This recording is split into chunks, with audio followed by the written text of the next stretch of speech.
Sports Flash TV na may dati. Ito ay lagi kang panalo, bakbakan na sigurado, mga balita. Inoue, pinahiya si Casimero. Sinagot na kung lalabanan ba o hindi. Pag-usapan natin yan mga ka-flash. Pero bago ang lahat, huwag kakalimutang i-like, mag-subscribe at hit ang notification bell para updated ka sa mga bidyong katulad nito.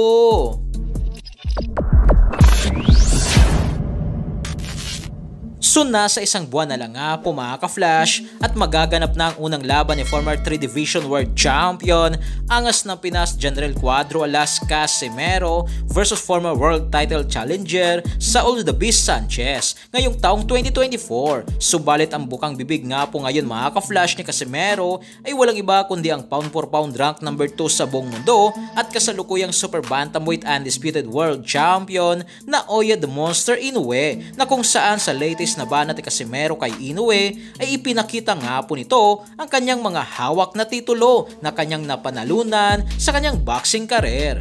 At dito nga po mga ka-flash ay minura na ni Casimero si Inoue at sinabing si Inoue raw ang pinakamalakas sa mata ng mga tao, pero siya nga daw talaga ang pinaka-the monster. Kaya dahil dito mga ka-flash, sakaling makuha ni Casimero ang kanyang inaasam-asam na panalo via knockout versus Saul Sanchez sa October 13, ay asahan nating mabubuhay nga po talaga ang usaping Casimero versus Inoue, kung saan nasa 5 taon na rin ang hinahamon ni Casimero si Inoue at hanggang ngayon ay hindi pa rin priority ni Inoue si Casimero, na patuloy nga po itong umiiwas.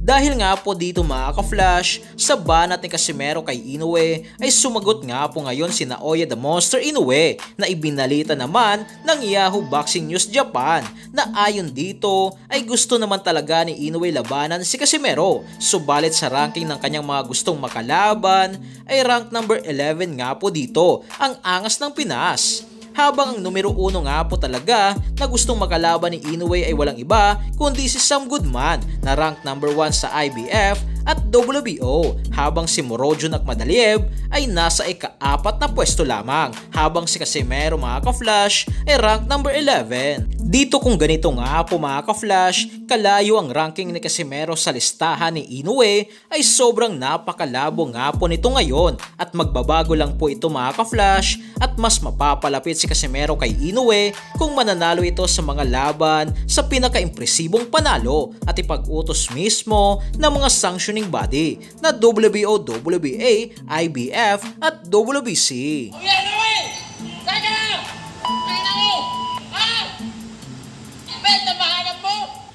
So yan lang para sa ating balitang boxing. Ano ba ang masasabi nyo tungkol dito? Para sa inyong komento at reaksyon ay komento nyo na sa baba. Hanggang sa muli, ito ang The Sports Flash TV. Sports Flash TV na may dati. Ito ay lagi kang panalo, bakbakan na sigurado, mga balitang boxing. Ito laging bago, balitang boxing, laban na kasado. Di papahuli pagdating sa bakbakan, mga pambato na patuloy ang laban. Sasaliksikin ang bawat babalita, talagang diin, bawal ang mahina sa loob ng ring. Merong pambihira, mga kamao na nagiging bida.